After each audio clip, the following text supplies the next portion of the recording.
So in this video, we're going to go over creating groups and being able to kind of get some control over our signal flow. And then we're going to turn it into an actual template once we do the submix routing. So first thing that we want to do is we want to create the tracks that we're going to use. So if you're doing a lot of MIDI production, first thing you want to do is let's add software instrument, and let's go ahead and do 8 of those. And what we're going to do is we're going to make these 8 our drum tracks. So what I typically will do is on all of them, if I'm going to use an EXS24, then most likely I'm going to grab an EXS24. But if I'm using something like Battery, a third-party plugin, or something like that, then I'll put them across. Now, because I have a lot of EXS24 kits, I typically like to just load one of those up. So what I'll do is right here, let's go to EXS24, spreads across all of them. Now, what I can do is I can go in and individually name it, set up one of my kits. I'm not going to do that for the purpose of this video. I just want to show the routing. So next thing that we're going to do is I want to change the color. So I want to right click and then want to assign channel strip color, just so that I know that these are all my drum tracks. So I'm going to do this like this. I'm going to highlight all those. Boom. So now that these are drums, go D1, D. Oh, there it goes. Automatically did it for me. Perfect. Now what I want to do is I want to create what's called a track stack. So this, if we right click, we can go to, actually, it's not going to be right there. So what we want to do is we want to go right here. We want to turn these into a track stack. Boom.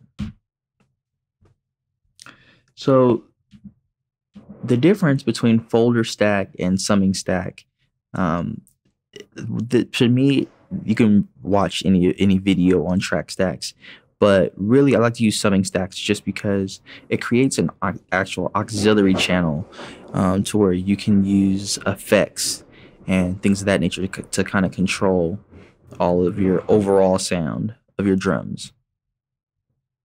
So created sum3, which in all is really just an auxiliary channel that you can put any type of EQ effect, any plugin that you want, and it will affect everything under these brackets right here. So for my drums, we're going to go ahead and label this drums. Pretty simple. Now I have all my drum tracks under one group going to one auxiliary track to be affected. That way, if I move this fader, it will bring down the overall summed volume level of all the tracks. But we want to go ahead and give ourselves some headroom because headroom is very important. So within here, we want to grab all these tracks. And we want to take these down, maybe say, this Logic kicks pretty hard. I say -8. That way, when we trigger our samples or trigger our drum kits through here, it's not overloading our master. And this way, our master track, which is the drum track, will have enough headroom to use a limiter or compressor or something to just amplify and color our drums. So we want to do that with our drums, and then we want to do the same thing with our instrument tracks, which are our music tracks, really. So let's go here, let's create another 8. And with these, we can do the same thing. I typically use these in a different way than how I did the drums. I will load my favorite virtual instruments here. So say right here, I might load a ES2. Oh, actually, I didn't mean to do that. So let's go here, no plugin. I'll click on the individual track.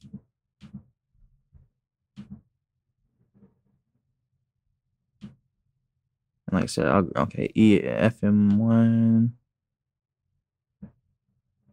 So I'll just do this, go down the line. That way I can have my favorite sounds that I like to use or my favorite instruments I like to use, and just makes it real easy for me. So if I go down and do that, and then I select all these tracks, get these off the screen. Now, if I take these and right click, we can create a track stack. And summing, then we want to call this music. All these, once again, we want to change the color. Grab all of them. And let's change these to